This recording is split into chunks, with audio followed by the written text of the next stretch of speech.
On January 14, 2017, at exactly 8:47 p.m., emergency lines rang into the South Lanton District Dispatch Center. The dispatcher, a seasoned veteran named Brenda, noted the chilling tone in the caller's voice, a desperate, raw fear that cut through the routine static. A mother from Redwood Estate, a quiet middle-class neighborhood in Belshire County, reported a heavy thud from her daughter's room, followed by complete silence.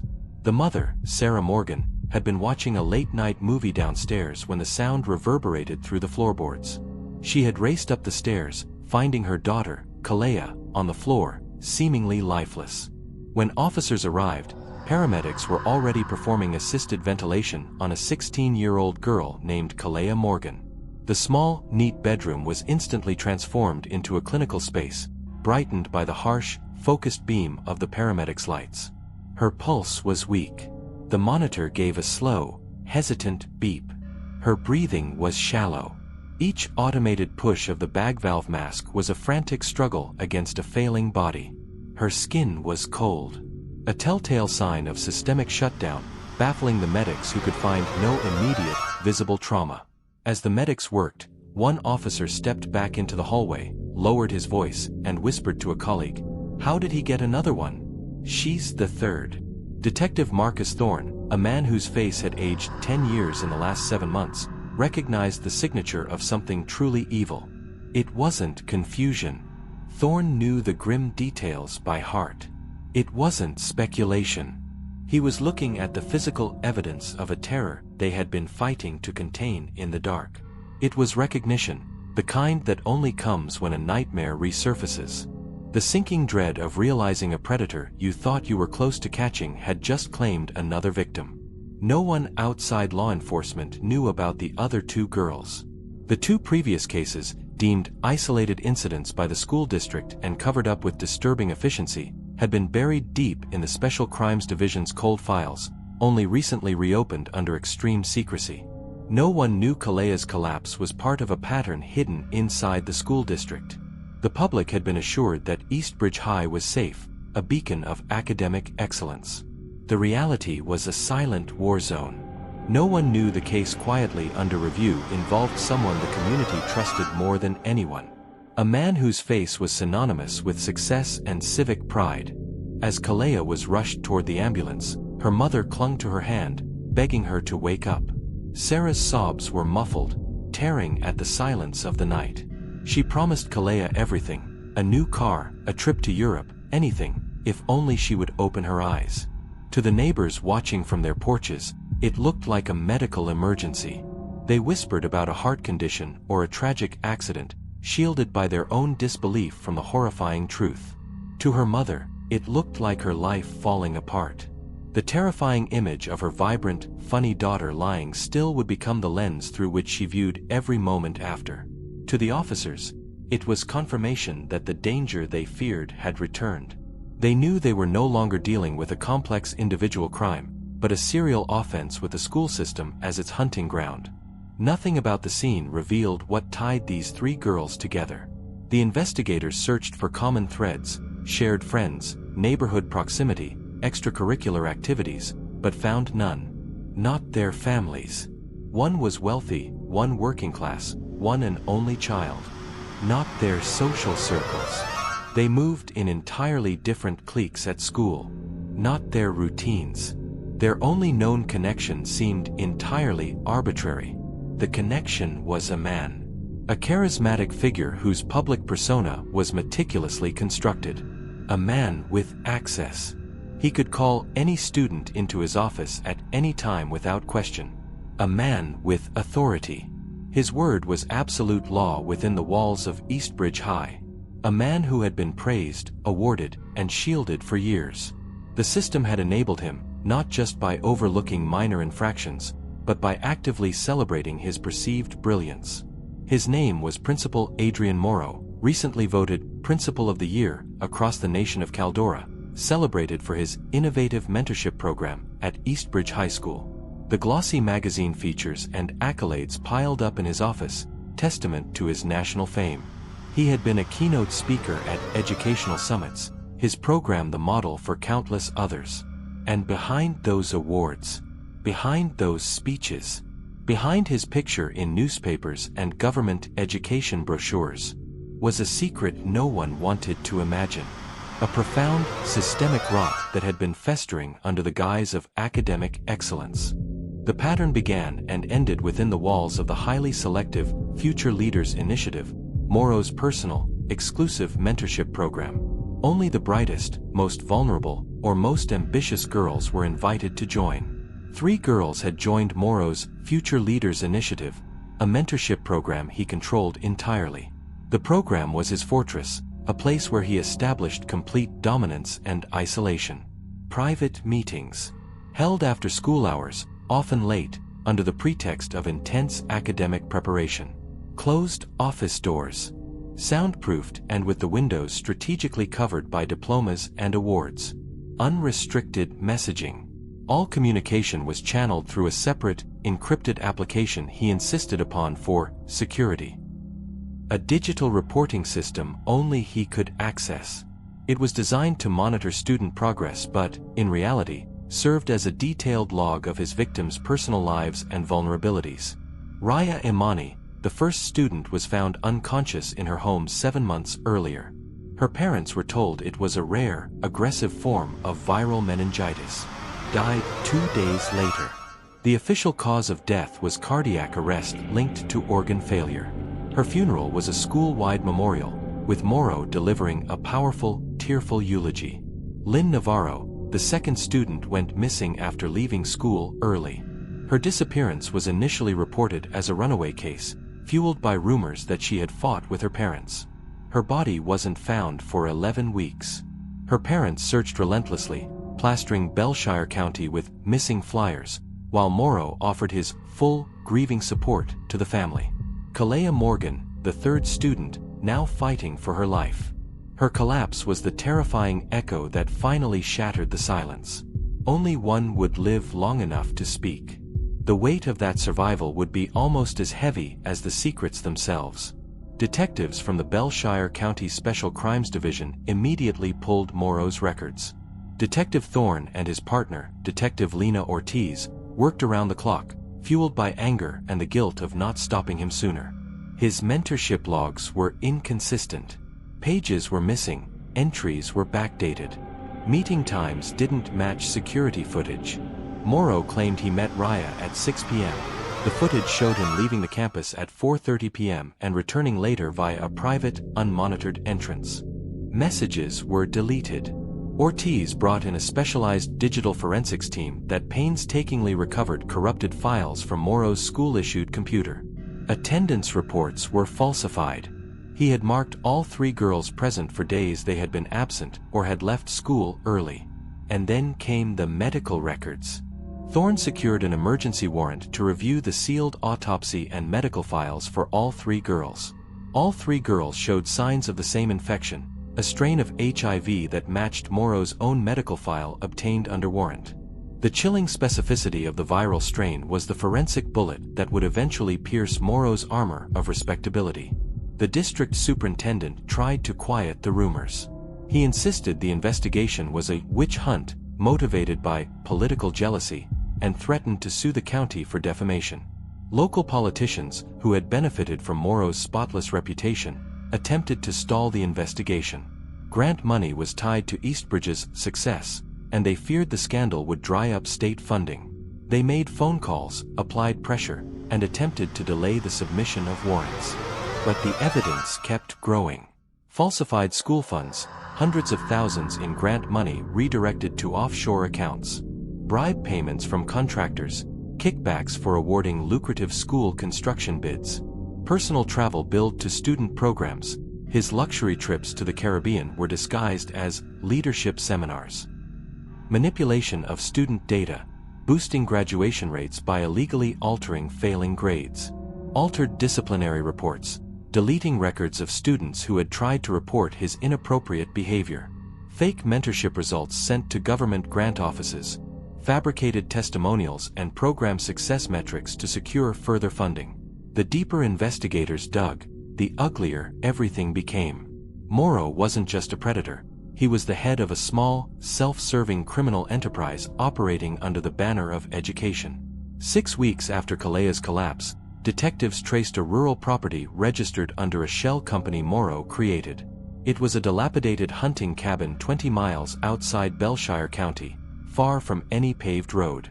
Inside a shallow grave behind the house, they found the remains of Lynn Navarro. The forensic team worked under floodlights, the cold spring rain mirroring the tears of the officers present. The location matched coordinates in an erased message recovered from Morrow's old phone. The message, a simple string of latitude and longitude, had been recovered by Detective Ortiz's team just hours before the raid. When confronted, Morrow said nothing. He was arrested in his office, surrounded by his awards. Just a blank stare. An empty, arrogant look of a man who believed the system would save him. Days later, forensic teams quietly reopened the file on Raya Imani. New evidence, comparing the unique biological markers found in Kalea and Lynn's recovered tissue, pointed back to the first victim. Her death, previously labeled a medical emergency, was now ruled a homicide. The official record was changed to reflect the truth. Her cardiac arrest was the final, tragic consequence of a brutal infection and systemic abuse. 3 months later, Kalea regained enough strength to speak to investigators. Her recovery had been miraculous but fraught with setbacks, both physical and psychological. She was no longer the cheerful girl who had entered the mentorship program. She was now a survivor carrying a tremendous burden. With trembling hands, she asked for a notebook. She looked at her mother, then at the detectives, and the fear in her eyes was replaced by a steely, quiet resolve. She wrote, "If anything happens to me, he did it." She handed the note to her teacher, Ms. Rena Reeves, the only adult she trusted. Ms. Reeves, a veteran English teacher who had always suspected Morrow's unerringly focused attention on a few select girls, had kept the note in a safe deposit box until the news of Morrow's arrest. When prosecutors asked Kalea what made her come forward, she didn't hesitate. "Because I lived." They didn't. The courtroom went silent. It was a simple, stark line that cut through the legal complexity of the trial. Her testimony stretched for 3 hours. The entire nation of Caldora watched, riveted. Not dramatic, just painfully consistent. She recounted the manipulation, the isolation, the abuse, and the constant threats to ruin her college prospects if she ever spoke a word. She had screenshots, hidden deep in a cloud storage account, journal entries, written in code detailing her growing fear, a voice recording, a brief, chilling clip of Morrow threatening her with expulsion, hospital reports, the physical proof of her ordeal. Every detail aligned with the timeline detectives built. Her quiet, methodical account of the facts, the time, the place, the words, was irrefutable. Her account became the spine of the prosecution. It gave a human, agonizing face to the complex web of financial and medical evidence. And it broke the case open. During the final week of the trial, overwhelmed by the evidence and trapped by his own contradictions, Adrian Morrow finally spoke. His defense attorney, a high-profile lawyer who had based his career on getting acquittals, stood stone-faced as his client took the stand. He confessed. His voice was flat, almost bored, as if reciting a shopping list. Not with tears, not with guilt, not with fear, but with cold detachment. He admitted impregnating the 3 girls. He admitted knowingly infecting them. He admitted threatening them. He admitted disposing of one body. But he showed no remorse, no apology, no regret. He ended his confession with, "They were chosen because they looked up to me." The courtroom erupted. The gallery screamed obscenities. Parents lunged toward the defense table. The bailiffs struggled to form a barrier. Even the judge struggled to maintain order. She slammed her gavel repeatedly, her face pale with shock and disgust. It was one of the most chilling admissions in Caldoran criminal history. 2 months later, the judge delivered sentencing. In a powerful address, she spoke of the betrayal of trust that had shaken the foundations of the community. Life imprisonment without parole for 2 counts of homicide. 50 years for attempted homicide. 30 years for knowingly infecting minors. 20 years for abuse of authority. 15 years for kidnapping and concealment. 10 years for tampering with evidence. Financial penalties exceeding 3.4 million Caldoran marks for fraud tied to school grants. The funds were ordered to be distributed to the victims' families. This resulted in a total sentence of life imprisonment plus 125 years. Zero chance of release. Adrian Morrow would spend the rest of his natural life behind the bars of a maximum security prison. Morrow didn't flinch. Not a blink. Not a twitch. Just that same blank stare he held the night the first body was found. The case was closed, but the scars on the community were permanent. The government moved fast. The scandal had become a national crisis, forcing rapid, sweeping changes to educational laws. New laws passed. Mandatory dual-staff supervision for all student meetings held outside of classroom hours. Independent oversight boards for school mentorship programs composed of non-school staff, parents, and elected officials. Real-time digital logging of staff-student interactions through a secure, third-party system monitored by the district and parents. Mandatory boundary and ethics training for all educators with annual recertification and psychological evaluations. Whistleblower protection for students and staff that bypassed the school administration and went directly to a state-level ethics committee. Criminal penalties for administrators who hide misconduct, a law now widely known as the Kalea Act. Parents across Caldora formed alliances. The Parent Safety Alliance became a powerful lobby, demanding transparency and accountability from all school districts. Schools installed monitored office windows. Walls were replaced with glass, and security cameras were installed in all administrative offices. Grant programs were audited. Thousands of fraudulent programs and shell companies were exposed and shut down nationwide. Several officials who protected Morrow quietly resigned. Their careers ruined, their complicity exposed by the relentless investigation. Raya and Lynn's families received scholarships in their names, one for the arts, one for engineering. These foundations ensured the girls' ambition would still shape the future. Their photos were displayed in schools across the district. A permanent, visible tribute, not as symbols of tragedy, but as reminders of responsibility. A promise that this would never happen again. Kalea continued her long-term counseling. Her life was irrevocably changed, but she was slowly finding her strength, processing the trauma in small, manageable steps. Her mother attended every session. Sarah Morgan became Kalea's rock, focusing every ounce of her energy on her daughter's healing.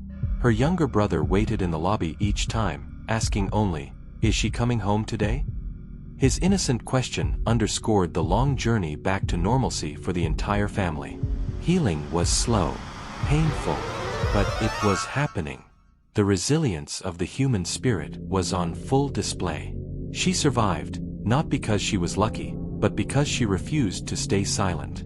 Her courage in the courtroom had been the final, decisive blow against a man who believed himself untouchable. 3 girls entered Adrian Morrow's mentorship program. Only one walked out to tell the world what happened inside it. If you were the parent of any of these girls, the thought alone is paralyzing. If you trusted a school the way these families did, your faith in the system would be irrevocably broken. If your child walked into a program meant to shape their future, and instead walked into a hidden nightmare, what would you do? Which part of this story would stay with you long after the sentence was read? The abuse of trust? The systemic betrayal from the highest levels of school administration? The hidden patterns? The quiet suffering of 2 girls deemed unrelated until it was too late? The missing reports? The voices that were intentionally muffled by those in authority? The bodies recovered weeks later? The agonizing, cold discovery that brought the full horror home? The confession delivered without a single sign of remorse? The shocking, nihilistic statement that the victims were chosen? Or the simple, haunting fact, only one lived to speak? Her survival is a mandate for change. This is the Morrow Case. The story of Principal Adrian Morrow, the decorated educator who was truly a serial predator, a master of deception whose crimes were committed in plain sight. And it's only one chapter in the stories the world tries to hide. Subscribe, and stay tuned for more. More investigations. The work of the Belshire County Special Crimes Division continues. More hidden truths. Uncovering the patterns that protect the powerful. More stories that demand to be told. Giving voice to the victims the system failed. Because silence protects monsters. And the memory of Raya Imani and Lynn Navarro, alongside the courage of Kalea Morgan, demands that the world pays attention.